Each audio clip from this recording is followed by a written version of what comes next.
Hey y'all, my name is Nace DeSanders and I am the writer of Dance of the Demon. So today we are getting into Marduk's lore.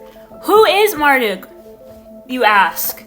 Marduk is the demon in the film Dance of the Demon. So Marduk is a centuries-old, pain-consuming demon who we get to meet in this film. Marduk is introduced to us early on in the film where we see who his previous we'll say partner was, the previous person that got to collaborate with Marduk. And then we meet our main character Junie, who is Marduk's next collaborator. Marduk's spiel is that he's a little parasitic. He consumes pain.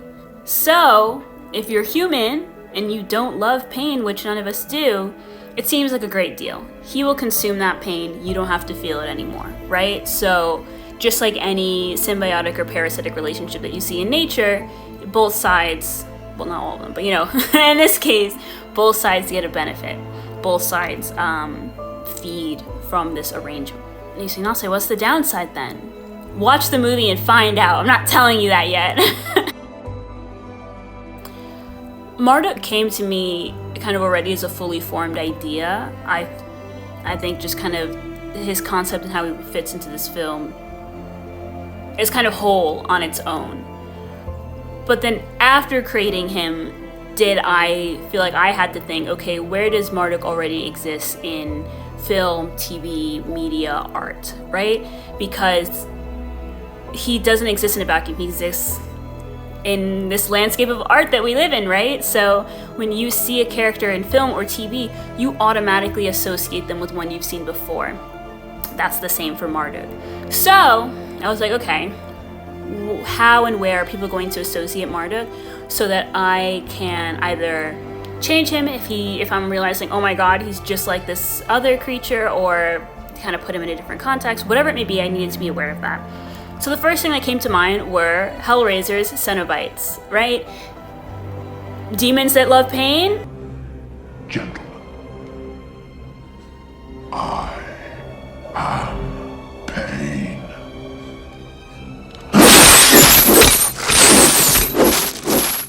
Duh, right? So I did go back and rewatch some of the Hellraiser films to see kind of where Marduk fit into all of that. And I do feel like Marduk's lore, his function in the film, his purpose, his personality even, contradicts Cenobites enough that you have to think of them because it just makes sense, but you won't see them and go, oh, this is a complete ripoff. If Marduk and the Cenobites existed in the same universe, they would be friends maybe, but Marduk himself would never become a Cenobite. He wouldn't be invited on the Cenobite council, so to speak, right? Just because the way that they go about human pain is quite different. Another piece of media that I think it's kind of obvious to associate Marduk with is Beauty and the Beast.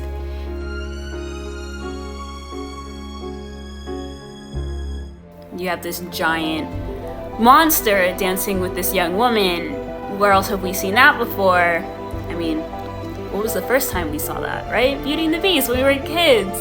And it's such a striking visual, both in the animated film and the live action one that they made later, that I think it would be impossible not to reference that in the finished film. It'll be impossible for people to see this image of the monster dancing with a woman and not go, Beauty and the Beast, right? So much so that even when I'm pitching this film, I do bring up Beauty and the Beast, like have that be the visual in your head of what this is, what this is, right?